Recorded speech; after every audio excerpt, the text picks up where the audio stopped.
Praise the Lord. परमेश्वर के नाम की महिमा हो।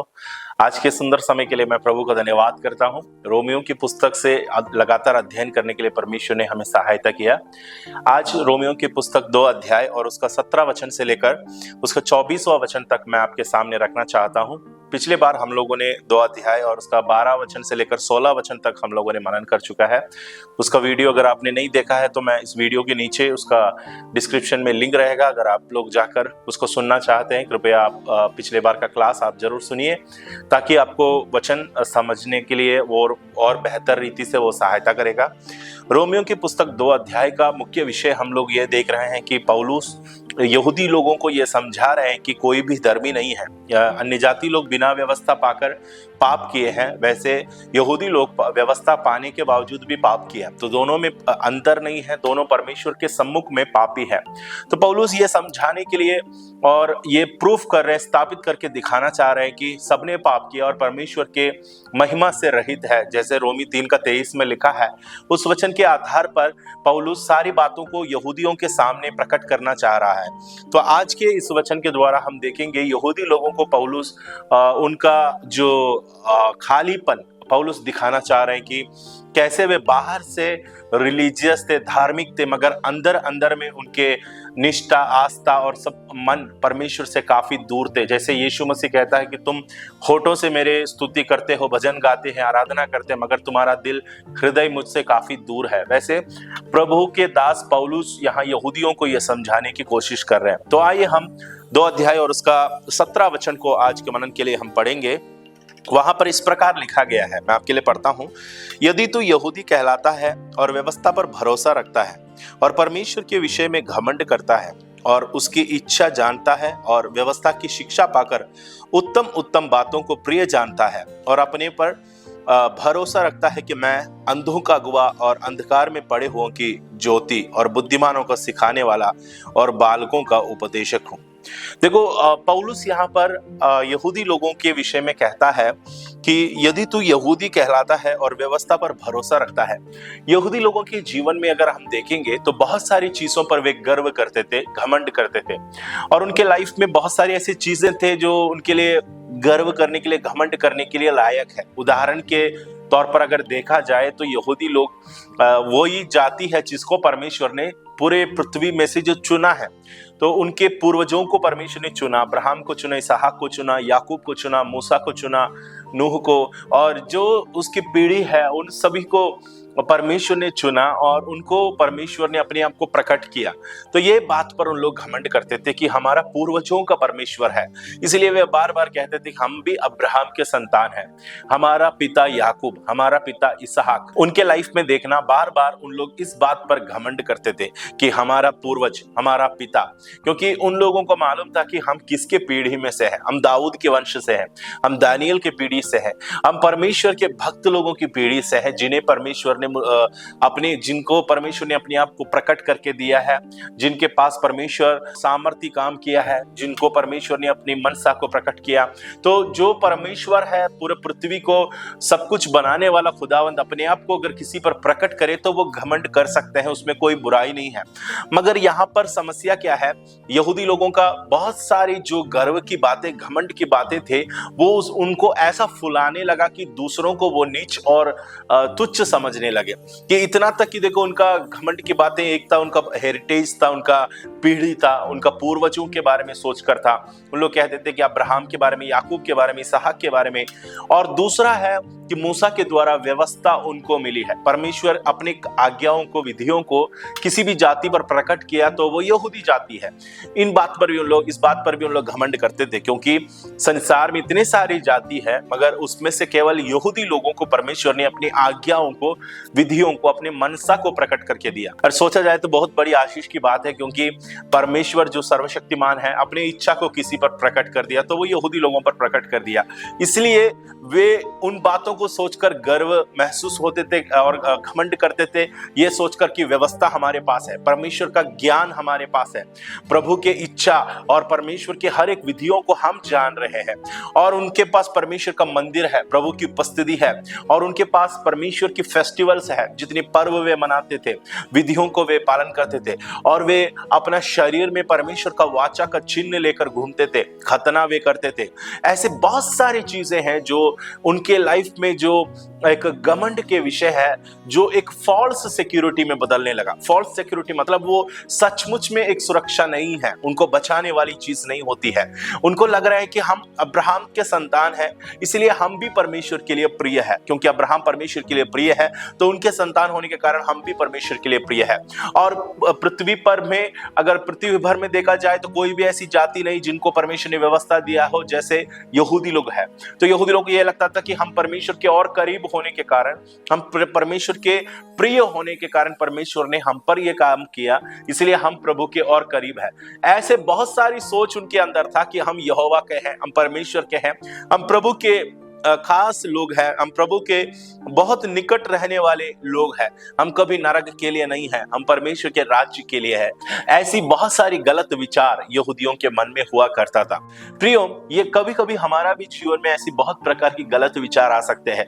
आजकल भी हमको देखने को मिलता है, लोग चर्च जाते हैं, उनको लगता है मैं रेगुलर चर्च जाने के कारण मैं उद्धार पाया हुआ हूँ, उनको लगता है कि मैंने बपतिस्मा लिया इस वजह से मैं परमेश्वर का राज्य में जाऊंगा, मैं प्रभु भोज मनाया इसलिए मैं परमेश्वर के राज्य में जाऊंगा, मैं भेंट देता हूं, दशमांश देता हूं और मैं परमेश्वर के सेवा करता हूं, प्रभु के लिए मैं बहुत कुछ करता हूं। ये सब कुछ कभी भी हमें कोई गारंटी नहीं देता कि हम परमेश्वर के राज्य में प्रवेश करेंगे या हम परमेश्वर की मनसा के इच्छा के अनुसार दौड़ रहा है। जब तक हमारा जीवन में पवित्रताई, विश्वास और वह आज्ञाकारिता जब तक नहीं रहेगा, तब तक ये जितने बताए गई बातें हैं ये सब व्यर्थ ठहरता है। ये सब हमें कभी बचा नहीं सकता है।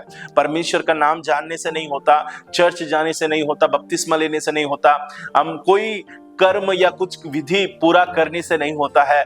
जब तक हमारा जीवन परमेश्वर के साथ, आज्ञाकारिता के साथ, विश्वास में, निष्ठा में, पवित्रताई में आगे नहीं बढ़ाएंगे, ये सब उसके बदले में हमें नहीं बचा सकता है। तो देखेंगे पौलुस यहूदी लोगों को क्या समझाते हैं, और उसका 17 वचन में कहता है, यदि तू यहूदी कहलाता है। यहूदी, ज्यूस जो शब्द है बाइबल में प्रथम बार अगर आप देखोगे तो दूसरा राजा 16 अध्याय और उसका 6वां वचन में पहले बार यहूदी जो शब्द आया है, यहूदी जो कहलाया है। इजरायली लोग, पहले इजरायली जो शब्द था, नाम था, आपको मालूम है इन लोगों का 3 नाम बाइबल में स्पष्ट रूप से जो बताया गया है। सबसे प्रथम था इब्री लोग जो कहते थे। उत्पत्ति के पुस्तक और उसका 14 अध्याय और उसका 13 वचन मैं आपके लिए पढ़ता हूं। वहां पर अब्राहम को, जब पूर्वज अब्राहम को उन लोगों ने कैसे नाम दिया, देखो 14 का 13 में लिखा है, तब एक जन जो भाग कर बच निकला था उसने जाकर इब्री अब्राम को समाचार दिया। इब्री लोग जो बुलाते थे पहले इसराइलियों को, इब्री नाम दिया, इसलिए इब्रानी जो शब्द हम लोगों को देखने को मिलता है, उनका भाषा भी हिब्रू भाषा बनने का वजह क्या है, उन लोग इब्री लोग थे, उनको हिब्रूस कहा जाता था। तो उनका पहला नाम इब्री थे, यानी ये ग्रुप को इब्री कहलाते थे। पूर्वजों के समय में, अब्राहम के समय में उनको इब्री नाम दिया गया है। उसके बाद हम देखते हैं अब्राहम के समय जब खत्म हुआ, इसहाक का समय खत्म हुआ, फिर याकूब का जब टाइम आया तो याकूब के समय में परमेश्वर नाम बदलता है और याकूब को कहता है आज से तो याकूब नहीं इस्राएल कहलाएगा। और याकूब से जो 12 संतान निकले हैं वो 12 गोत्र निकला। प्रभु का आशीष उन बच्चों पर ऐसा पड़ा कि वो इस्राएल के 12 गोत्र बनकर एक राष्ट्र के समान उभरने लगा। वहां से आप देखोगे तो इब्री जो नाम है वो बदलकर उस लोगों को, उस जनता को इस्राएल नाम दिया गया। परमेश्वर का प्रभु या परमेश्वर से लड़ने वाला जो अर्थ उसको रखा गया। तो देखो वैसे एक नाम उनको मिला। जब तक सुलेमान के बाद उनके बच्चे लोगों का राज्य जब तक संसार में था तब तक उन लोग इस्राएल नाम से जाना जाता था, एक जनता के रूप में रहा। लेकिन जब देश में उनके बीच में फूट आई, 2 भाग में इस्राएल देश जब बट गया, एक उत्तर उत्तर भाग हो गया, दक्षिण भाग हो गया। उत्तर को इजराइल ही नाम रखा गया और दक्षिण जो भाग हुआ था उसको यहूदा जो नाम दिया गया, जूदा जो नाम दिया गया। वैसे 10 गोत्र इस पार और 2 गोत्र इस पार करके अलग होकर 12 गोत्र स्प्लिट हो गया। जब वो राष्ट्र 2 भाग में स्प्लिट हुआ, वहां से हम देखते हैं यहूदा जो लोग हैं, उनकी जो जाति है, उनकी जो पीढ़ी है, उनका जो धर्म है, उन लोगों को फिर बाद में क्या कहा गया? यहूदी कहा गया, यानी यहूदी लोग जो कहा गया। इसलिए यहूदी जो शब्द निकला है, यहूदी पहले बार आप लोग उसको देख सकते हैं, दूसरा राजा 16 अध्याय और उसका 6 वचन में उस शब्द आया गया है। तो यहूदियों का नाम कई बार बदल चुका है, चेंज हो चुका है। आज हम देखें इजराइल देश में, वो इजराइल एक देश का, एक जगह का नाम है और वहां रहने वाले लोग को यहूदी कहलाता है और उन लोग बोलने का भाषा इब्रानी भाषा कहता है। तो ये तीनों नाम है वहां, मगर आज लोगों के लिए नहीं, जगह के लिए हो गया और कुछ भाषा के लिए हो गया। लेकिन जो बाइबल में लिखा गया है वो सारी चीजें उनसे मिलता जुलता ही है। हम देखते हैं कि पौलुस कहते हैं यदि तू यहूदी कहलाता है और व्यवस्था पर भरोसा रखता है, तो ये जैसे कि मैंने आपको बताया कि हमारा भी जीवन में बहुत सारी ऐसी फॉल्स सिक्योरिटी हो सकता है जिस पर हम भरोसा करके बैठते हैं कि प्रभु मुझे अपने राज्य में ले जाएगा क्योंकि मैंने बपतिस्मा लिया, प्रभु बोझ मनाया। ऐसा गलत धारणाओं के साथ हम ना रहे। जैसे यहूदी लोग समझते थे, उन लोगों को लगता था कि व्यवस्था हमारे पास है, मूसा हमारे पास है, पूर्वज लोग हमारे पास है, तो हम परमेश्वर के लिए है, हम प्रभु के राज्य के लिए है। ऐसी सोच उनके मन में आने लगा। तो पौलुस उन्हें समझा रहा है और उसकी इच्छा को जानता है और व्यवस्था की शिक्षा पाकर उत्तम उत्तम बातों को प्रिय जानता है और अपने पर भरोसा रखता है कि मैं अंधों को अगुवा और अंधकार में पड़े हुओं को ज्योति और बुद्धिमानों को सिखाने वाला और बालकों का उपदेशक हूं और ज्ञान और सत्य का नमूना जो व्यवस्था में है मुझे मिला है। तो देखो, इजराइली लोग के बारे में पौलुस कह रहे हैं, यहूदी लोग के बारे में कह रहे हैं कि तुम लोग ऐसा घमंड करते हो ये सोचकर कि ये सब कुछ हमारे पास है। हमें ज्ञान, व्यवस्था का ज्ञान हमें मिली है, बुद्धि हमें मिली है और वचन का सच्चाई हमको प्रकट हुआ है और हम इसलिए व्यवस्था को उपदेशक है, हम टीचर है, व्यवस्था का टीचर है। हम लोगों को सिखाएंगे ताकि बुद्धिहीन लोग बुद्धि पाए, जिनके पास बुद्धि नहीं है, जिनके जो अंधे हैं उनके लिए हम अगुए हैं, अंधे को रास्ता दिखाने वाले हम हैं, जिनको सच्चाई नहीं जानते हैं, जो बालक है, जो बच्चा है, उनको हम सिखाएंगे। तो यहूदी लोग अपने आप को टीचर समझते थे क्योंकि हमारे पास पूरे पृथ्वी को सिखाने का शिक्षा परमेश्वर ने दिया है। तो पौलुस कहते हैं अच्छी बात है, तुम्हें सिखाने में कोई बुराई नहीं, मगर सिखाने से पहले मत्ती रचित सुसमाचार 7 अध्याय और उसका 5 वचन में क्या लिखा है मालूम? उस वचन में आपके लिए पढ़ता हूं, उस वचन के साथ में हम आगे देखेंगे। वहां पर प्रभु यीशु मसीह कहता है, मत्ती रचित सुसमाचार 7 अध्याय और उसका 5 वचन में, हे कपटी, पहले अपनी आंख में से लट्टा निकाल ले, तब तू अपने भाई के आंख का तिनका भली बात ही देखकर निकाल सकेंगे। पहले अपनी आंख से क्या निकालना है? लट्टा निकालो।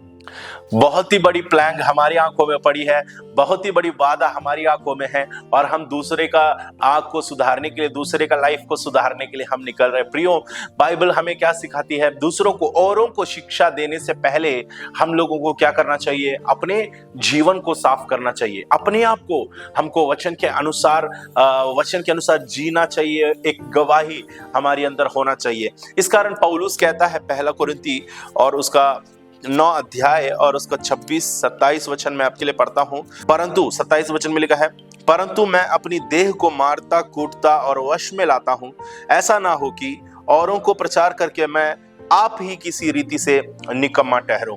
औरों को प्रचार करके मैं अपने आप को निकम्मा ना ठहरूं। इसलिए पौलुस कहता है कि मैं अपने शरीर को, अपने देह को मारता हूं, कूटता हूं और अपने वश में लाता हूं। प्रचार करने वाले हर एक को, सिखाने वाले हर किसी को पहले अपने लाइफ में ये बात फॉलो करना चाहिए, वचन को फॉलो करना चाहिए। आज का एक ट्रेंड आपको देखने को मिलता है, बहुत सारे उपदेशक लोग निकले हैं। जैसे याकूब 3:1 में लिखा गया, बहुत लोग उपदेश देने लगा, बिना अपने जीवन में फॉलो किए। वे विचार नहीं करना प्रचार करते और वे विचार करते हैं, मर्डर नहीं करना बोलते हैं, लोगों को मारते हैं, और चोरी नहीं करना सिखाते, चोरी करते हैं, लालच नहीं करना बोलते और लालच करते हैं। ऐसे जो प्रचार करते हैं, जो टीच करते हैं, जो बोलते हैं, उसके विपरीत में करते हैं। हमेशा याद रखना, हम जो बोलते हैं हमारा कर्म भी उसको साथ देना चाहिए। अगर नहीं हुआ तो क्या होगा? वहां पर बाद में लिखा गया कि परमेश्वर का नाम अन्य जातियों के बीच में हमारे कारण टट्ठों में उड़ाया जाता है या मजाक किया जाता है। तो प्रियो, हम लोग जो प्रचार करते हैं, हम लोग जो बोलते हैं उसके अनुसार हम चलने वाले बने मसीह है। हम बोलते हैं हम प्रेम में चलो, हम बोलते हैं लोगों को प्रेम, परमेश्वर प्रेम करता है, और हम लोगों पर गुस्सा करें, हम लोगों पर निर्दय होकर बात करें, तो वे सोचने लगेंगे। हमारी गवाही लोगों को परमेश्वर के करीब भी ला सकता है, परमेश्वर से लोगों को दूर भी ले जा सकता है। हम इसके बीच में है, याद रखना, आपकी गवाही से एक जन परमेश्वर के करीब आ सकते हैं, निकट आ सकते हैं, और कोई परमेश्वर से दूर भी भाग सकते हैं। क्योंकि हमारी आदतों को देखकर लोगों को लगेगा कि ये देखो ये कैसा है, ये खुद बोलते हैं कि बहुत प्रभु अच्छा है, भला है, मगर वो अपने जीवन में वो चीज को फॉलो नहीं करते हैं। ऐसा करने से क्या होता है, हम लोग देख सकते हैं कि हमारा जीवन में धोखा में हम चले जाएंगे। क्योंकि हम लोगों को परमेश्वर का वचन हमारे अंदर है, हम सुने हैं, मगर हम उस पर चलते नहीं हैं। हम दूसरों को सिर्फ सिखाने के लिए हम कोशिश करते हैं, तो हम भी परमेश्वर का न्याय का सिंहासन में हम खड़े हो जाएंगे और हम पर भी दंड की आज्ञा होगी। तो प्रियो, इसलिए वचन केवल हम सुनने वाला नहीं, व्यवस्था पाने वाला आशीषित नहीं होता परमेश्वर की उपस्थिति में, बल्कि उसे मानने वाले लोग आशीषित होता है। यहूदी लोगों के अंदर यही मिसकंसेप्शन था। उनको लगा कि ये सब धार्मिक एक्टिविटीज हम करने के द्वारा परमेश्वर खुश हो जाता है। बिल्कुल नहीं है। और ये एक सेल्फ डिसेप्शन इसको बोलता है। हम अपने आप को, खुद को धोखा देने के बराबर है। खुद को धोखा देना मतलब क्या होता है कि मैं अपने आप को मैं धोखा दे रहा हूं। जैसे याकूब की पत्री पहला अध्याय और उसका 22वां वचन में सेल्फ डिसेप्शन के बारे में याकूब कहता है। मैं आपको उस वचन बता देता हूं। याकूब की पत्री 1 अध्याय और उसका 22वां वचन में लिखा है, परंतु वचन पर चलने वाले बनो, और केवल सुनने वाला ही नहीं जो अपने आप को धोखा देता है। केवल सुनने वाले लोग क्या करते हैं, वचन को केवल सुनकर आप अपने आप को धोखा देता है। सेल्फ डिसेप्शन होता है। आपके ही जीवन को आप अपने ही जीवन को आप धोखा दे रहे हैं। पहला यूहन्ना 1:8 भी वहां पर भी कुछ बातें कहा गया है। पहले यूहन्ना 1:8 वहां लिखा है, यदि हम कहें कि हम में कुछ भी पाप नहीं है तो अपने आप को धोखा देता है और हम में सत्य नहीं। हम सेल्फ डिसेप्शन हमारे अंदर होता है। जब हम कहें कि मैं धर्मी हूं, मेरे अंदर कोई कमी नहीं है, मैं अच्छा हूं, मैं परमेश्वर की ओर से चुना हुआ हूं। गलत सिक्योरिटी जब हमारा जीवन में होता है ना, कभी कभी हमको लगता है कि मैं प्रभु के सेवा करता हूं तो मैं परमेश्वर मेरे लिए खुश है, मेरे प्रति परमेश्वर संतुष्ट है, मैं परमेश्वर को प्रसन्न करता हूं। मगर ये जो गलत सोच है, ये जो कभी कभी हमारे अंदर ये सोच हमें क्या कर देता है, धोखा की ओर ले जाता है, सेल्फ डिसेप्शन की ओर ले जाता है। और हमारे अंदर ऐसा एक घमंड आने लगेगा कि मैं परमेश्वर का करीब हूं, मैं प्रभु का प्रिय हूं, तो मेरे अंदर कोई पाप नहीं है। यूहन्ना कहता है, यदि हम कहें कि हमारे अंदर कोई भी पाप नहीं है तो हम अपने आप को धोखा देता है। गलाती 6 अध्याय और उसका 3 वचन भी मैं पढ़ता हूं, वहां पर भी सेल्फ डिसेप्शन के बारे में लिखा गया है। 6:3 में लिखा है, क्योंकि यदि कोई कुछ ना होने पर भी अपने आप को कुछ समझता है तो अपने आप को धोखा देता है। कुछ ना होकर अपने आप को कुछ समझ रहे हैं कि हमारा लाइफ में देखो परमेश्वर से हम दूर हैं, हमारा बातों से, लेन देन से, विचारों से, सारी बातों से, मगर बाहर हम दिखावटी कर रहे हैं कि मैं परमेश्वर का करीब हूं, मैं पवित्र हूं, मैं संत हूं, मुझसे परमेश्वर बात करता है। जब हम दिखावटी करेंगे ना, याद रखना, हम लोगों को भरमा सकते हैं, लोगों को हम बहका सकते हैं, मगर कभी भी हम परमेश्वर के सामने, जब तक हमारा जीवन प्रभु के सामने ठीक नहीं है, परमेश्वर हमारी बातों पर प्रसन्न नहीं होगा और हम खुद को धोखा देने वाले बनेंगे। ऐसे में क्या होगा, खुद को धोखा देने वाले कुछ लोगों के बारे में मैं बाइबल से बताऊं। फरीसी लोगों को देखो, फरीसी लोगों के बारे में आप देखो। प्रभु यीशु मसीह कहता है मत्ती रचित सुसमाचार और उसका 23 अध्याय और उसके 27वां वचन में फरीसी लोगों के बारे में, जो फरीसी लोग अपने आप को धर्मी समझता था, उन लोगों को लगता था कि हम धर्मी हैं, हम दूसरों से बेहतर हैं, हम अच्छे हैं, हम परमेश्वर के पवित्र लोग हैं, प्रिय जनता है। ऐसे सोचने वाले फरीसी लोगों के बारे में यीशु मसीह ने क्या गवाही दिया, देखो 23 अध्याय और उसका 27वां वचन मत्ती में लिखा है, हे कपटी शास्त्रियों और फरीसियों, तुम पर हाय, तुम चूना फिरी हुई कब्रों के समान हो, जो ऊपर से तो सुंदर दिखाई देती है परंतु भीतर मुर्दों की हड्डियां और सब प्रकार की मलिनता से भरी है। देखो प्रभु क्या कहता है, तुम सिर्फ चूना से पोते गए वो कब्र के समान है। बाहर से साफ दिखता है, बाहर से अच्छा दिखता है, बाहर से तुम व्यवस्था को पालन करने वाले और सिखाने वाले उसके उपदेशक है, मगर अंदर तुम्हारे अंदर क्या है, मलिनता है, हड्डियां हैं, बदबू है, सड़ाहट है, हर चीज जो गंदगी है, कीड़ा है, ये तुम्हारा भीतर है, हमारा हृदय है, हमारा अंदर है। तो प्रभु क्या कहता है, बाहर से तुम्हें देखने वाले को लगेगा तुम पवित्र धर्मी शास्त्री है, फरीसी है, प्रभु के करीब रहने वाले हैं, मगर अंदर से तुम कौन है? अंदर से हम कपटता के साथ जीने वाले हैं, हिपोक्राइट्स हैं। प्रियो, इसलिए बाइबल हमें बार बार चेतावनी देते हैं कि हम कभी भी अपने आप को धोखा ना दो, ऐसा सोचकर कि मैं धर्मी हूं, मेरे अंदर पाप नहीं है, मैं चर्च जाता हूं, मैं दशवांश देता हूं, इसलिए मैं बपतिस्मा लिया, इस वजह से मैं स्वर्ग जा सकता हूं। ऐसी गलतियों में हम ना रहें प्रियो, ऐसी बातों से हमको बाहर आना है और जो वचन हमसे मांगते हैं वो पवित्रताई और आज्ञाकारिता के साथ हमको जीवन आगे बिताने का है। तो देखो, और पहला फरीसी लोगों के बारे में हमको देखने को मिलता है। शिमशोन के बारे में, सैमसन के बारे में एक बात बताता हूं। सैमसन के अंदर ये गलत धारणा था कि परमेश्वर उनके साथ है। न्यायों की पुस्तक और उसका 16 अध्याय का 20 वचन मैं आपके लिए पढ़ता हूं। तब उसने कहा, हे शिमशोन, पलिश्ती तेरे घात में है। तब वह चौंक कर सोचने लगा, मैं पहले के समान बाहर जाकर झटकूंगा। वह तो ना जानता था कि यहोवा उसके पास से चला गया है। शिमशोन के अंदर यह गलत धारणा था कि परमेश्वर अभी भी मेरे साथ है। शिमशोन को ऐसा लगता था कि अभी भी परमेश्वर मेरे साथ है, इसलिए मैं पहले जैसे जाकर बाहर झटकाऊंगा और मैं उन लोगों को मैं वहां से निकालूंगा, अपने आप को मैं छुड़ाऊंगा। ये सोचकर वो बाहर निकलता है, मगर उनको नहीं मालूम था कि यहोवा उसको छोड़ दिया था। सेल्फ डिसेप्शन हो गया, अपने आप को धोखे में आ गया, क्योंकि वो सोचकर बैठा है कि प्रभु की उपस्थिति मेरे साथ है, परमेश्वर मेरे साथ है, इसलिए जो भी विपत्ति होगा परमेश्वर मुझे बचाएगा। मगर जब विपत्ति आ गया तो वो उसमें दब गया, फंस गया, उसको बांधा गया, उसका आंखों को फोड़ दिया गया। वचन, कितनी बुरी बात शिमशोन के साथ घटी जब उनका एक गलत धारणा होने लगा कि परमेश्वर उनके साथ रहेगा, इसलिए मैं जो भी करूं परमेश्वर उसमें प्रसन्न होगा। प्रियो, बार बार हमको ये बात से अपने आप को सावधानी से जीना जरूरी है।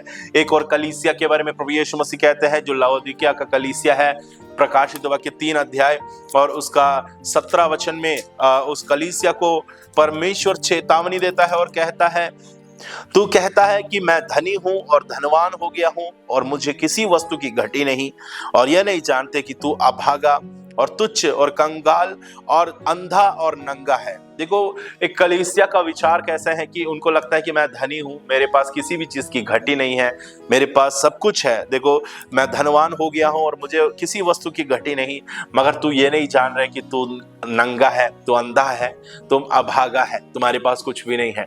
कभी कभी हमारा अंदर एक ऐसी सोच उठता है जो हमें कभी हमारा सेल्फ सेटिस्फेक्शन की ओर ले जाता है। मैंने आज एक अध्याय वचन पढ़ा, वो काफी है। मैंने दिन में एक बार प्रार्थना किया, उतना काफी है। मैं बाकियों से बेहतर हूँ, बाकी लोग प्रार्थना तो नहीं करते, मैं तो प्रार्थना कम से कम कर रहा हूँ, मैं बाइबल पढ़ता हूँ, मैं उनसे तो बेहतर हूँ। कभी कभी हमारे अंदर ऐसी सोच जब आने लगते हैं तो हम अपने आप को धर्मी जस्टिफाई करने का कोशिश करते हैं। कभी भी अपनी गलतियों को फिर मानेंगे नहीं। हम कभी गलतियों को जब नहीं मानेंगे ना, तब समझ लेना हमारा ग्रोथ बंद हो जाएगा, हमारा बढ़ती बंद हो जाएगा, क्योंकि हमको लग रहा है कि मैं हो गया, मैं सीख चुका हूँ, मैं संतुष्टि पा लिया हूँ। अपने आप को धर्मी ठहराने लगता है। दूसरों के साथ कंपेयर करके हम देखेंगे, जैसे फरीसी लोग करते थे, मैं तो उस गरीब चुंगी लेने वाले से मैं बेहतर हूँ, मैं 2 बार हफ्ता में उपवास लेता हूँ, मैं मंदिर में जाता हूँ, प्रार्थना करता हूँ, भेंट देता हूँ, दशमांश देता हूँ। ऐसी एक गलत धारणा उन लोगों के मन में हुआ करते थे। ये मसीह लोगों के अंदर भी आ सकते हैं, हम लोग भी ऐसी धोखा में गिर सकते हैं। इसलिए पौलुस एक वार्निंग हमको दिया है, 1 कोरिन्थी 10:12 में लिखा है, अब जिनको लगता है कि वो खड़ा है वो चौकसी रखे कि वो गिर ना जाए, वो कहीं गिर ना जाए। कि हमें पौलुस ये समझा रहे हैं कि आपके गलत धारणा से बाहर आ जाओ। आपको लग रहा है कि आप खड़े हैं, मगर आज अच्छे से अपने आप को देखो, परख लो कि आपका नींव मजबूत है कि नहीं। इसलिए उसका 13:5 में, 1 कोरिन्थी 13 अध्याय और उसका 5 में लिखा है कि हमें अपने आप को परखने को कहा, examine whether you are in faith. हम अपने आप को परख कर देखना है कि हम विश्वास में हो या नहीं, विश्वास में है कि नहीं। मुझे अपने आप को परखना है, देखना है, बार बार मुझे समझना है मेरा प्रभु मेरे साथ है कि नहीं। अगर ऐसा नहीं हुआ तो क्या होगा, मैं परमेश्वर का नाम को निंदा करने वाला बन जाऊंगा। मेरे कामों के द्वारा लोग परमेश्वर का मजाक उड़ाने लगेंगे। यहूदी लोगों को देखो, यहूदी लोग परमेश्वर को महिमा देने से बढ़कर उनके द्वारा लोग परमेश्वर से दूर चले जाता था। हमारा कामों के द्वारा लोग परमेश्वर से दूर जा सकते हैं, परमेश्वर की निंदा हो सकती है। अगर मैं वचन को सिर्फ प्रचार करते रहूंगा और मैं आज्ञाओं का पालन नहीं करूंगा, मैं व्यभिचार नहीं करना बोलता और व्यभिचार मैं करता हूं, तो लोग जो मुझे सुनेंगे उन लोग बाद में बोलेंगे, देखो ये वो पादरी है, ये वो जन है जो बोलता था कि ये नहीं करना और वो खुद कर रहे हैं। तो इनका ईश्वर के, इनका परमेश्वर भी वैसा ही होगा। तो हम, मेरे वजह से क्या होता है, मेरा परमेश्वर का भी निंदा होता है। इसलिए रोमी 2 अध्याय और उसका 24वां वचन में लिखा है कि हमारे द्वारा परमेश्वर का नाम अन्य जातियों में क्या होता है, निंदित होता है। 2 अध्याय और उसका आखिरी वचन हम पढ़ेंगे। वहां पर लिखा है, क्योंकि तुम्हारे कारण अन्य जातियों में परमेश्वर का नाम की निंदा की जाती है, जैसा लिखा भी है। यह वचन कहां पर है? यशायाह नबी 52 अध्याय और उसका 5 वचन में आपको देखने को मिलेगा। परमेश्वर कहता है, मेरा नाम प्रतिदिन अन्य जातियों के बीच में, मेरे शत्रुओं के बीच में निंदा किया जाता है। किसके कारण है, किस वजह से है? हमारे कारण है। मैंने जो पाप किया, आपने जो पाप किया, हम लोग मसीह होकर, मसीह का नाम लेकर जो हमने जो काम कर रहे हैं, इसी कारण से लोग हमारा बदनाम करने से बढ़कर हमारा परमेश्वर का नाम को बदनाम करते हैं। मुझे याद है कि महात्मा गांधी एक शब्द कहा था, मुझे मसीह, प्रभु यीशु मसीह मुझे पसंद है मगर मुझे मसीह लोग पसंद नहीं है। प्रभु यीशु मसीह को मैं फॉलो करना चाहूंगा मगर मसीह लोगों को मैं फॉलो नहीं करूंगा। क्योंकि महात्मा गांधी तक यीशु मसीह के वचन, सरमन ऑन द माउंट, पहाड़ी उपदेश, ऐसी बहुत सारी चीजों को फॉलो करता था। उनको बहुत अच्छा लगता था यीशु मसीह की शिक्षा और यीशु मसीह की आदत। मगर जब मसीह लोगों का आदत देखने लगा, उन लोगों का कल्चर देखने लगा, रीति देखने लगा, व्यवहार समझ में आया, तब महात्मा गांधी कहते हैं मसीह अच्छा है, मसीह लोग बुरे हैं। प्रियो, हमारे कारण क्या होता है, परमेश्वर का नाम निंदा होता है। कैसे होता है, मैं एक उदाहरण से बता दूं। दाऊद के बारे में देखो। दाऊद परमेश्वर का एक अपने मन के अनुसार एक मनुष्य था करके बाइबल में लिखा है। मगर जब दाऊद ने व्यभिचार किया, दाऊद व्यभिचार करने के बाद एक वचन वहां पर आप पढ़ सकते हैं, 2 शमूएल 12 अध्याय और उसका 14 वचन। वहां कहता है, तो भी तूने जो इस काम के द्वारा यहोवा के शत्रुओं को तिरस्कार करने का बड़ा अवसर दिया है, इस कारण तेरा जो बेटा उत्पन्न हुआ है वह अवश्य ही मरेगा। कि वचन में क्या लिखा है, इस कारण तूने यहोवा की शत्रुओं को तिरस्कार करने का बड़ा अवसर दिया है। परमेश्वर को तिरस्कार करने का एक बड़ा अवसर हम ही लोग खोल देते हैं। लोग प्रभु के पास आने का और दूर जाने का कारण हम ही लोग हैं।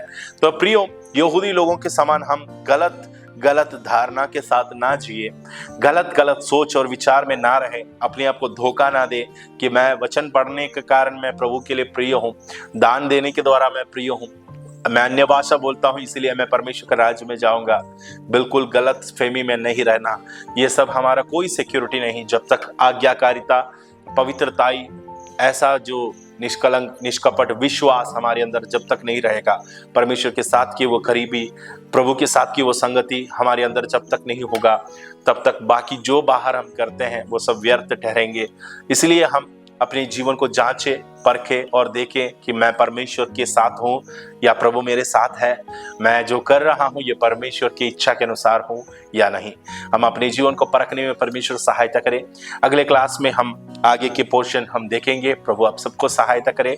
अभी तक आपने हमारे इस चैनल को सब्सक्राइब नहीं किया तो जरूर सब्सक्राइब करें, क्योंकि आने वाले हमारा हर एक टॉपिक्स रोमियो के विषय में हर टॉपिक्स आपको बराबर उसमें मिलता रहेगा। आपको इसका पहले जो क्लासेस देखना है तो हमारा चैनल का प्लेलिस्ट में आप जाइएगा। वो प्लेलिस्ट में हम लोग उसको ऑर्डर में बना के रखा है। रोमन्स का शुरुआत से लेकर आप ये जो 6वां क्लास है, यहाँ तक कि हर एक सेशन आपको उसमें मिल जाएगा।